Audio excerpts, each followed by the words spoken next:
Hello दोस्तों, स्वागत है आपका Hindi short hand with AK sir के साथ।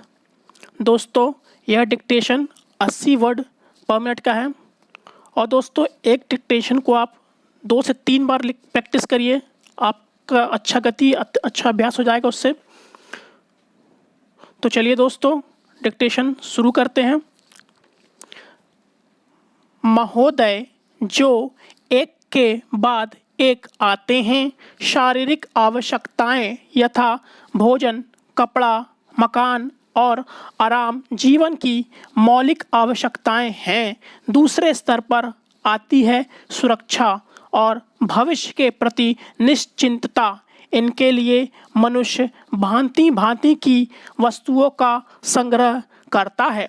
फिर भी सामाजिक आवश्यकताएं जैसे अपने परिवार के भीतर और फिर बाहर के दूसरे लोगों से अच्छे संबंध बनाए रखने के लिए सामाजिक, आर्थिक, राजनैतिक और मनोरंजनात्मक संगठन बनाना।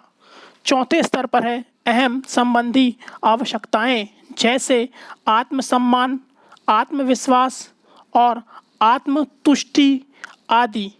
आत्म परितोष अर्थात उन्नति, विकास और ख्याति प्राप्ति की क्षमताओं को साकार करना व्यक्ति की अंतिम और उच्चतम अपेक्षाएं हैं। इन आवश्यकताओं की पूर्ति के लिए मनुष्य अपने आसपास उपलब्ध पर्यावरण का दोहन करता है। जल, थल, वायु ही नहीं, पेड़ पौधे, पशु पक्षी, जीव जंतुओं तक का उपयोग करता है। सभी शक्तियों का, यहाँ तक कि सबल व्यक्ति अपने से निर्बल व्यक्तियों तक का दोहन करता है, जो शोषण की सीमा तक पहुँच जाता है। इसके लिए भांति भांति की तकनीकें खोजी और अपनाई जाती हैं।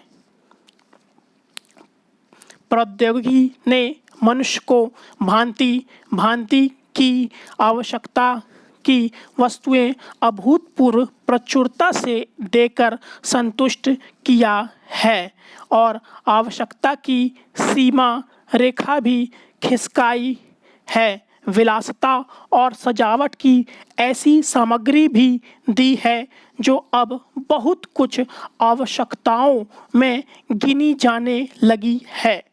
स्वचल वाहन, दूरदर्शन, धुलाई मशीन, सफाई मशीन, सिलाई मशीन, स्टोव, चूल्हे, मिक्सी, फ्रिज आदि आदि अब बहुत से लोगों के लिए अनिवार्य आवश्यकता की कोटि में आ गई हैं।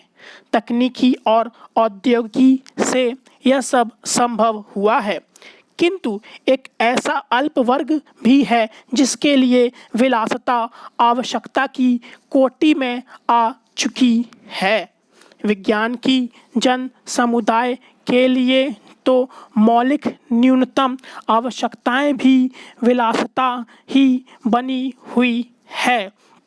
औद्योगिकीकरण के सहारे मनुष्य ने जितना भी विकास किया है उसे वह उन्नति कहकर संतोष करने लगता है और अपनी द्वैध प्रकृति के कारण यह ध्यान नहीं देता कि इस विकास से वर्गभेद पनपा है। अमीरी गरीबी के बीच की खाई चौड़ी हुई है। जो व्यक्ति मानव मानव की समानता, समाजवाद या साम्यवाद के गीत गाता है, वही अपनी द्वैध प्रकृति के कारण अपने पर्यावरण यहाँ तक कि मानव के भी शोषण के नए नए तरीके खोजता है। यह शोषण बलात्कार की सीमा तक पहुँच गया है। मनुष्य ने अपनी बुद्धि का प्रयोग किया, फलस्वरूप भांति भांति का औद्योगिकीकरण हुआ और जल, थल, वायु सब प्रदूषण के शिकार हो गए। जितना ही अधिक विकास हुआ उतना ही अधिक विनाश हुआ।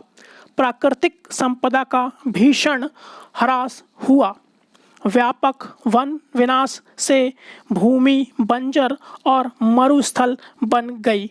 एक बड़ा हवाई जहाज एक दिन में जितनी आवश्यक ऑक्सीजन खर्च करता है उतनी ऑक्सीजन 17,000 हेक्टेयर वन में तैयार होती है, और वन बचे ही कितने हैं। इस उद्योग प्रधान सभ्यता का केंद्र पूंजी है और धर्म स्वार्थ है। मनुष्य मनुष्य का शोषण कर रहा है, देश देश का।